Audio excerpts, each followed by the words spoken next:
Sir सबसे पहले हमारे चैनल में आपका बहुत-बहुत स्वागत है। महाराष्ट्र में पिछले कई महीनों से सर जिस तरह से हिंदी वर्सेस मराठी का जो मुद्दा जिस तरह से चल रहा है, अभी जिस तरह से हिंदी वर्सेस मराठी जो चल रहा है उसको लेकर किस तरह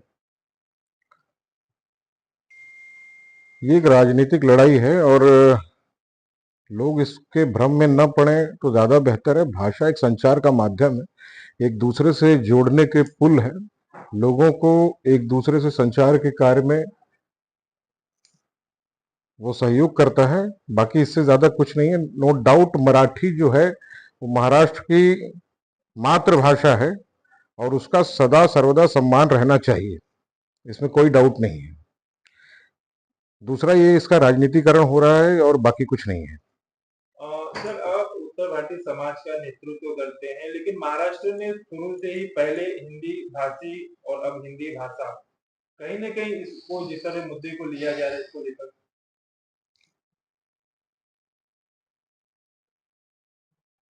हिंदी भाषा देखिए, अभी आप अगर देखेंगे तो ऐसा तो है नहीं कि महाराष्ट्र में इससे पहले राजनीतिक कोई समीकरण था नहीं। अब आप बाल गंगाधर तिलक के समय पे देख लिए, उन्होंने तो हिंदी को एक ऐसा सूत्र बनाया कि लोगों को पूरे हर, जैसे हमारे यहाँ पे 28 राज्य हैं, 8 केंद्र शासित हैं, तो उन लोगों को एक दूसरे से जोड़ने का काम करे। दादा साहब फाल्के को देख लो, ऐसा नहीं आज भी उनके नाम से पुरस्कार वितरण किया जाता है। तो ऐसा तो नहीं है कि मराठी को लोग प्रमोट नहीं करते, मराठी को हम लोग भी प्रमोट करते हैं, ऐसी बात नहीं है। हम लोग यहीं पे पैदा हुए, मराठी की संस्कृति में पले बड़े हैं। लेकिन अगर कोई बाहर से आता है, मल्टीपल काम होते हैं हमारे, जैसे बाहर से कई लोग करते हैं, कोई कोलकाता से हमारे साथ काम कर रहा है, कोई बेंगलोर से काम कर रहा है, तो कोई एक भाषा होती है, एक भाषा है जो सभी राज्यों को मिलाने का काम करती है। तो हिंदी एक ऐसी भाषा है, जैसे अगर हम इंटरनेशनल लैंग्वेज अगर पकड़ते हैं तो वो एक इंग्लिश भाषा है, अंग्रेजी भाषा है। उसी प्रकार डोमेस्टिक लैंग्वेज पकड़े तो कोई एक लैंग्वेज पकड़नी पड़ेगी जिसमें हिंदी को एक प्रमुख भाषा माना जाता है। तो भाषा सिर्फ और सिर्फ संचार का माध्यम है, राजनीति का मुद्दा बनाना ठीक नहीं है उसको। और लेकिन महाराष्ट्र में मनसे प्रमुख राज ठाकरे ने जिस तरह से शुरू से जिस तरह से एक विरोध इन्होंने शुरू से किया है, पहले जैसे हिंदी भाषी को उन्होंने जिस तरह निशाना बनाया, लेकिन अब जाकर हिंदी भाषा को उन्होंने निशाना बनाया। कहीं ना कहीं हिंदी और फिर मराठी का जो बीच की जो दूरियां जिस तरह से इनके द्वारा निर्माण की जा रही है इसको लेकर मैंने भी आपको बताया एक राजनीतिकरण है इसका, और लोगों की भावनाओं से खेलना, बहुत सारे मुद्दे हैं, आप सभी ने देखा है किस प्रकार लोग अपने अस्तित्व को बचाने के लिए कितना प्रयासरत रहते हैं, सभी को पता है। दूसरा, त्रिसूत्रीय भाषा का जो अनुच्छेद है हमारे यहाँ पे, उसके हिसाब से देवेंद्र फडणवीस जी ने त्रिसूत्रीय भाषा के कार्यक्रम को लॉन्च किया महाराष्ट्र में, कि लोगों के बीच से विवाद समाप्त है, जिसमें एक वैकल्पिक भाषा के रूप में हिंदी को रखा गया। उसके बावजूद अगर इस तरह का मोर्चा वगैरह सब निकालने की नौबत पड़ रही है, तो कहीं न कहीं से ये एक अलग दिशा में कदम जा रहा है, बाकी कुछ भी नहीं है। इससे पहले भी काफी सारे, पहले उत्तर भारतीयों को लेके था, उसके बाद ये अपना हिंदुत्व को लेके, अब ये हिंदी को लेके, तो सब इसी प्रकार चलता रहेगा, बाकी कुछ नहीं। सर, जिस तरीके से वो राज ठाकरे हिंदी भाषा को लेकर लगातार विरोध कर रहे हैं, हाँ, उन्होंने कहा कि मैं 5 तारीख को एक मोर्चा, भव्य मोर्चे का आंदोलन करूंगा। उसी को लेकर अब उद्धव ठाकरे भी कूद पड़े हैं उनका साथ देने के लिए। देखिए, अभी महाराष्ट्र के राजनीतिक समीकरण में अगर आप देखें तो किसका कितना अस्तित्व बचा है आप सभी को पता है। तो अपने अस्तित्व को बचाने के लिए ये एक प्रयास है। और रही बात मराठी की, तो मराठी के लिए वार्तालाप को बात करने की किसी की जरूरत नहीं। मराठी लगभग 2000-3000 वर्ष पुरानी भाषा है। अगर आप पुराने साहित्य देखें, संत तुकाराम, ज्ञानेश्वर जी, तभी से मराठी, इसके लिए उसको अभिजात भाषा का दर्जा भी मिला है। तो मराठी का तो सम्मान ऑलरेडी है, मराठी का सम्मान तो ऑलरेडी, और चाहिए क्या।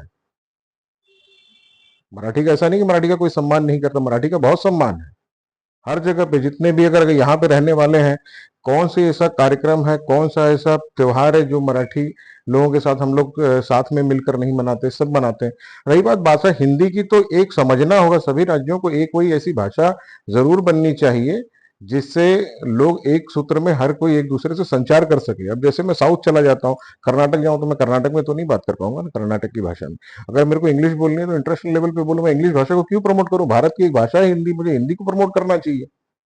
अगर इस प्रकार से देखें जैसे पुस्तक बीच में जलाई गई थी स्कूलों में जा जाके कि हिंदी नहीं पढ़ानी चाहिए, तो ऐसे देखा जाए तो नोट पे भी हिंदी में लिखा हुआ है, क्या करें, फाड़ के फेंक दें। और आज से नहीं, पहले से हिंदी माध्यमिक स्कूल यहाँ पे भी बने थे, पहले से, आज से थोड़ी बने। ठीक है, अचानक से आ गया मुद्दा कि हिंदी भाषा को कौन प्रमोट कर रहा है?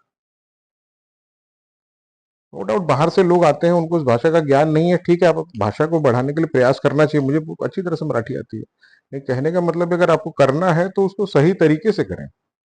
ये जो तरीका है वो गलत है।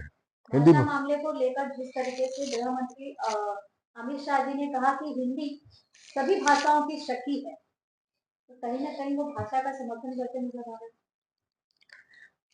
100% कोई, मैंने बताया ना आपको, कोई ना कोई एक भाषा ऐसी होनी चाहिए जो हर किसी को एक सूत्र में पिरोए।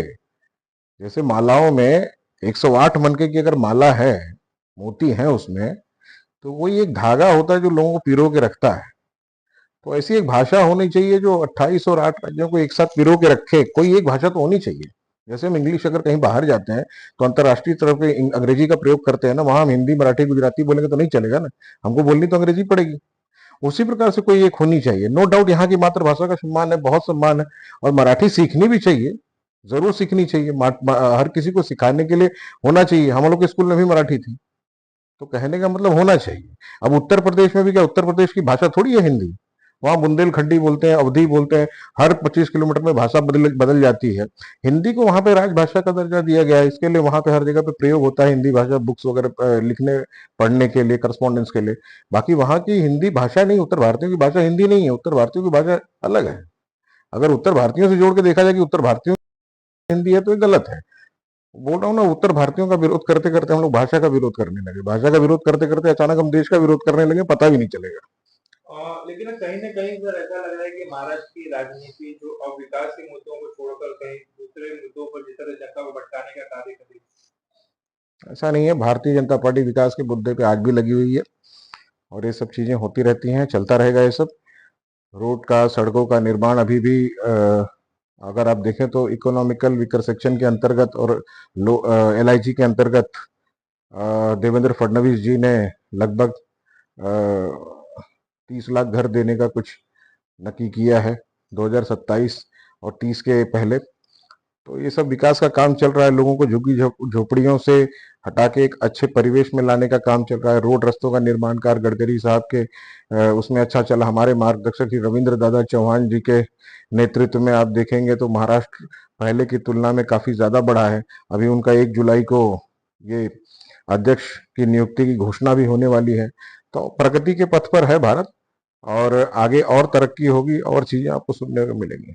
लेकिन मनसे प्रमुख राज ठाकरे इन्होंने शुरू से ही जिस तरह से हिंदी भाषा को लेकर और हिंदी भाषियों को लेकर जिस तरह से उन्होंने निशाना बनाया है, आप भी एक हिंदी भाषी समाज का नेतृत्व करते हैं। हिंदी भाषा को लेकर आपकी आखिरी प्रतिक्रिया क्या है? देखिए, हम लोग यहीं रहते हैं तो हम लोग अपने आप को महाराष्ट्रीयन नहीं कहेंगे, लेकिन कहने का मतलब ये है कि भाषा, जो मैं बार बार बोल रहा हूँ कि भाषा जो है एक होनी चाहिए जो हर राज्य को देश में एक दूसरे से जोड़ने का कार्य करे। रही बात हिंदी भाषी, तो सम्मान सभी का होना चाहिए, चाहे वो हिंदी भाषी हो, चाहे वो बेंगलोर का हो, चाहे कर्नाटक का हो, चाहे पंजाब का हो, चाहे हरियाणा का हो, वो इसी देश का नागरिक है, कोई विदेश में नहीं जा रहा है। तो चीजों को रखने का तरीका सम्मान पूर्वक होना चाहिए, आंदोलन इस प्रकार से नहीं होना चाहिए, गलत है। और इसी हिंदी भाषा को लेकर मुंबई में एक बहुत बड़ा आंदोलन होने जा रहा है, जिसमें दोनों ठाकरे बंधु एक साथ आने की भी जिस तरह से दिखाई दे रही ये बहुत अच्छी बात है, दोनों जन अगर एक साथ आएंगे तो उनकी आपस की शक्ति बढ़ेगी। आना भी चाहिए, बहुत पहले से चल रहा है कि दोनों को साथ में आना चाहिए, साथ में मिलकर काम करना चाहिए। बाला साहब ठाकरे ने बहुत पहले कहा था कि कांग्रेस के साथ जाएंगे तो हम अपनी दुकान बंद कर देंगे, तो पहले से ही निकल जाना चाहिए था उनको, और साथ में आके काम करना चाहिए। दोनों भाई हैं, एक ही ब्लड है, साथ में रहना ही चाहिए। लेकिन पहले चर्चा सर ऐसी चल रही थी कि महाराष्ट्र के विकास के लिए दोनों भाइयों को एक आना चाहिए, लेकिन अब ऐसी सिचुएशन में हिंदी भाषा के विरोध को लेकर वो सामने आ रहे हैं। देखिए, कुछ मैंने बताया अभी, एक अनुच्छेद में लिखा है त्रिभाषा सूत्री कार्यक्रम, ठीक है, और ये संवेदनशील मुद्दा है। अब वो क्या है कि वो भाषा समझाते समझाते लोगों को कुछ और समझ में आने लगेगा। तो जो समझदार है उनको चीजें समझ में आ रही हैं बराबर से कि ये क्या चल रहा है।